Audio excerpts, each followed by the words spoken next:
આજ રોજ રાજ્ય કક્ષાના મંત્રી શ્રી રમતગમતના મંત્રી શ્રી જયરામભાઈ ગામિત સાહેબ તેમજ ડીડીઓ સાહેબ અને કલેક્ટર સાહેબ તથા ટીડીઓ સાહેબ, તાલુકા વિકાસ અધિકારી તથા મામલતદાર સાહેબ અને પ્રાંત સાહેબ એ બધાની મિટિંગ થઈ. સુંદરપુર ગામે જે ગૌચરની જમીન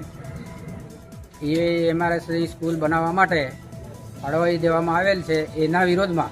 115 નંબરમાં અમે જમીન આપીએ છીએ, સરકારી પડતર છે. તેમની રજૂઆત કરી અને એ લોકોએ સાંભળી અને રજૂઆતને છે ને આગળની કાર્યવાહી માટે આગળ ધરાઈશું એવી વાત કરીને એ લોકોએ અમે બાંહેધરી આપેલી છે. રેડી માણેકપુર ગ્રુપ ગ્રામ પંચાયતના સુંદરપુર ગામનો જો પ્રશ્ન સતત 1 વર્ષથી જે ચાલી રહ્યો છે, એકલવ્ય મોડલ સ્કૂલને સુંદરપુર ગામની જે ગૌચર જમીન સંપાદન કરવામાં આવી છે એમાં ગ્રામજનો દ્વારા માંગણી કરવામાં આવી હતી કે જે એકલવ્ય મોડલ સ્કૂલ છે એને સર્વે નંબર 3માંથી અમારા જ પંચાયતમાં આવેલ સરકારી પડતર 115ની અંદર ખસેડવા માટેનું અમે સતત 1 વર્ષથી આવેદનપત્ર આપી રહ્યા હતા. એ દરમિયાન અમે એ વિષયને લઈને આજે કલેક્ટર શ્રી ઉચ્છલ ખાતે આ વિષયનું નિરાકરણ માટે આવ્યા હતા અને અમારી જે બેઠક થઈ છે એની અંદર અમે કલેક્ટર શ્રી અને જિલ્લા વિકાસ અધિકારી અને પ્રાંત સાહેબ શ્રી નિઝર અને ટીડીઓ સાહેબ અને આ તમામ અધિકારીઓ સાથે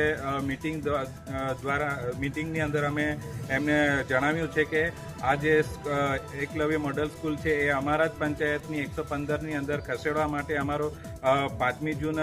2026ના રોજ ગ્રામસભાનો સર્વાનુમતે ઠરાવ પણ થયો છે અને સીઓમાં એટલે કે મુખ્યમંત્રી ગુજરાત તરફથી જે તપાસ મોકલવામાં આવી હતી એના થ્રુ મામલતદાર શ્રીએ અહેવાલ બનાવ્યો છે. એની અંદર પણ મામલતદાર શ્રીએ લખ્યું છે કે આ જે સ્કૂલ છે એને ત્યાં બનાવી 115 સરકારી પડતરની અંદર બનાવી શકાય એટલી જગ્યા છે, તો આપણે ત્યાંથી સ્કૂલ ત્યાં સર્વે નંબર 3માંથી 115માં ખસેડી શકાય એટલું છે. એટલે અમે યોગ્ય રજૂઆત કરી દીધી છે અને સાંભળી છે અને એનો યોગ્ય નિકાલ કરશે એવી વાત થઈ છે.